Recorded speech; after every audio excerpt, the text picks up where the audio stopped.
melaksanakan Isra dan Mi'raj adalah diturunkan oleh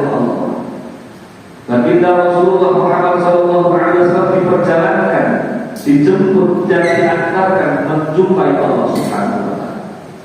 Jadi kekuatannya ada pada Allah.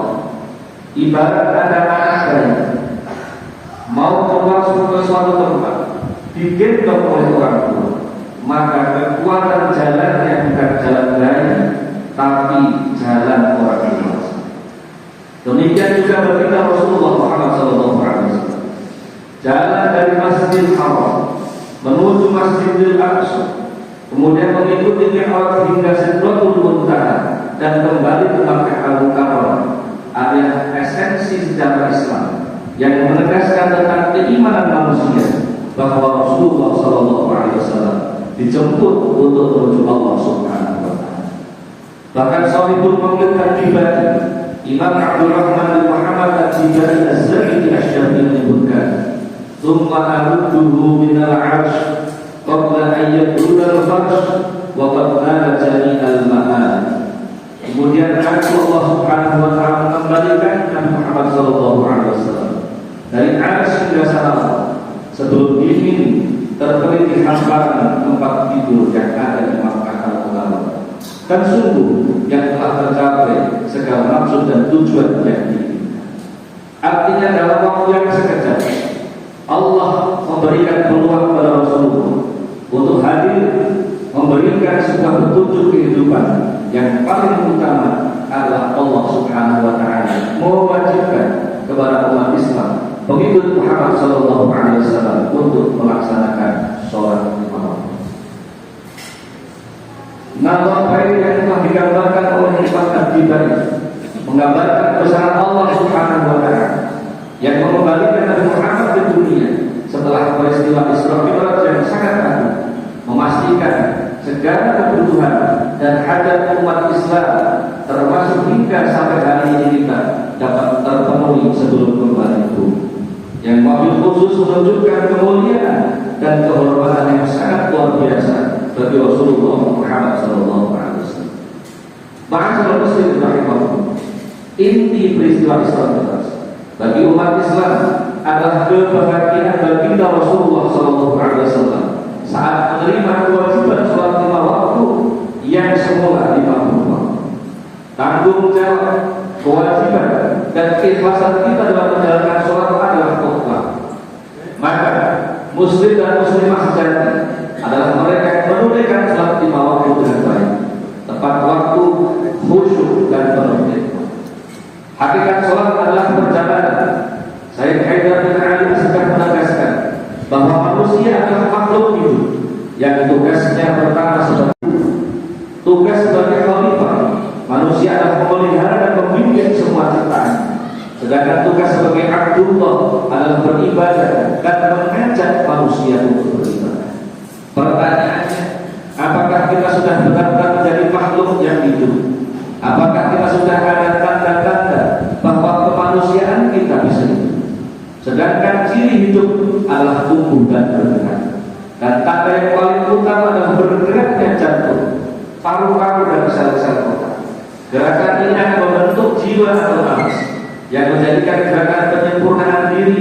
Dan disinilah ada garis tegas pembeda antara orang yang berilmu dan tidak berilmu, yakni manusia biasa beda dengan manusia yang berilmu, di mana manusia berilmu adalah mereka yang mewarisi akhlak dan ilmu baginda Rasulullah Muhammad SAW.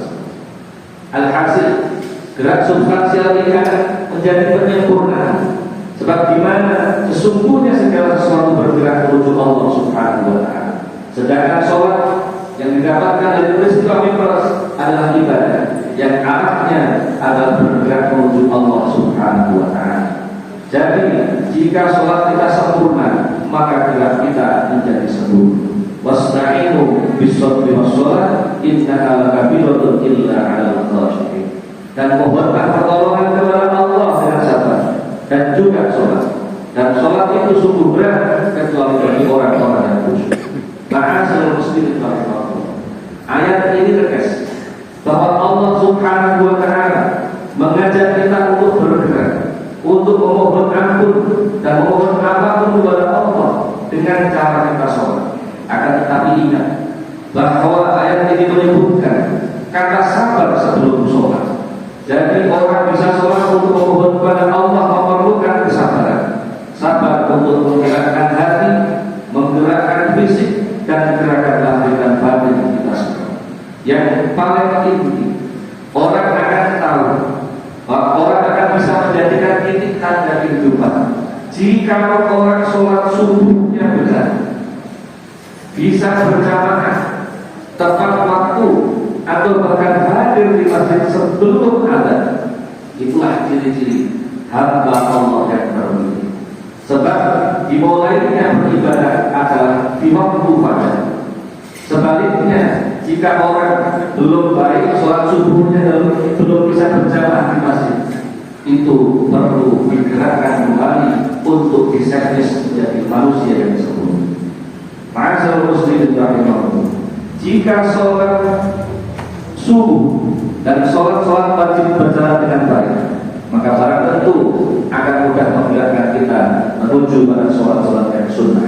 Orang akan ringan sholat qabliyah ba'diyah, ringan sholat duha, ringan sholat witir, ringan sholat taubat, sholat tasbih, atau bahkan sholat tahajud. Maka mereka adalah orang-orang yang sudah menyempurnakan ibadah wajib. Ma'asyiral muslimin rahimahullah, di akhir khutbah ini saya menyampaikan betapa Rasulullah SAW diberikan petunjuk oleh malaikat Jibril. Wahai Rasulullah, hamba yang paling dipilih Allah, hamba yang paling dicintai Allah adalah mereka yang malam harinya selalu sholat tahajud. Rasulullah menyebutkan, afdhalus sholat ba'dal fardhidah sholatul lail. Sholat yang paling mulia setelah sholat fardu adalah sholat malam. Allah Subhanahu wa Ta'ala menegaskan dalam surat Al-Isra ayat ke-79, wa minal laili fatahajjat bihi nafilatan lak asa an yab'athaka rabbuka maqaman mahmud. Pada sebagian malam lakukanlah sholat tahajud sebagai suatu ibadah tambahan bagi. Mudah-mudahan Tuhanmu mengangkatmu ke tempat yang terpuji, yakni tempat yang diisi Allah Subhanahu wa Ta'ala. Ma'asyiral muslimin rahimahullah, mudah-mudahan Allah Subhanahu wa Ta'ala memberikan hidayah kepada kita untuk kita menjadi orang-orang yang rajin sholat dan orang yang benar sholatnya, serta menyempurnakan dengan sholat-sholat sunnah. Amin amin ya rabbal alamin. Ja'alana Allahu wa iyyakum minal faizin amin. Wa adkhalana wa iyyakum fi zumratil ibadis sholihin. Aqulu qawli hadza wastaghfiruhu innahu huwat tawwabur rahim.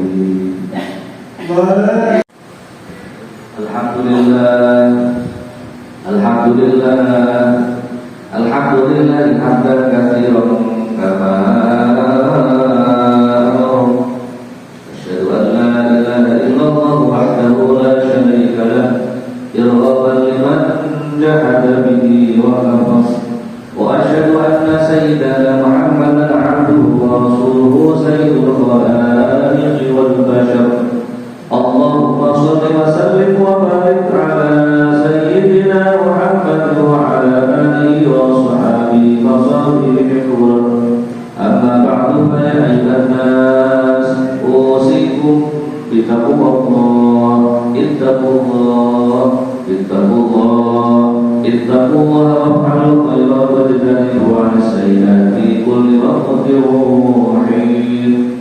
Qala Allah ta'ala wa asdaqul qa'ilin, inna Allaha wa malaikatahu yusalluna 'alan nabi ya ayyuhalladzina amanu sallu 'alaihi wa sallimu taslima wa ajibu ila Allah ibadallah ila ma da'akum wa sallu wa sallimu 'ala man bihillahu hudakum. Allahumma salli wa sallim wa barik 'ala sayyidina Muhammad وعلى آله وأصحابه أجمعين وعلى التابعين وتابعي التابعين وتابعين بإحسان إلى يوم الدين وارض عنا معهم برحمتك يا أرحم الراحمين. اللهم اغفر للمؤمنين والمؤمنات والمسلمين والمسلمات الأحياء منهم والأموات إنك سميع قريب مجيب الدعوات يا رب العالمين. اللهم انصر أمة سيدنا محمد، اللهم اصلح أمة سيدنا محمد، اللهم ارحم أمة سيدنا محمد، اللهم انصر من نصر الدين واخذل من خذل المسلمين. اللهم اجعل بلدك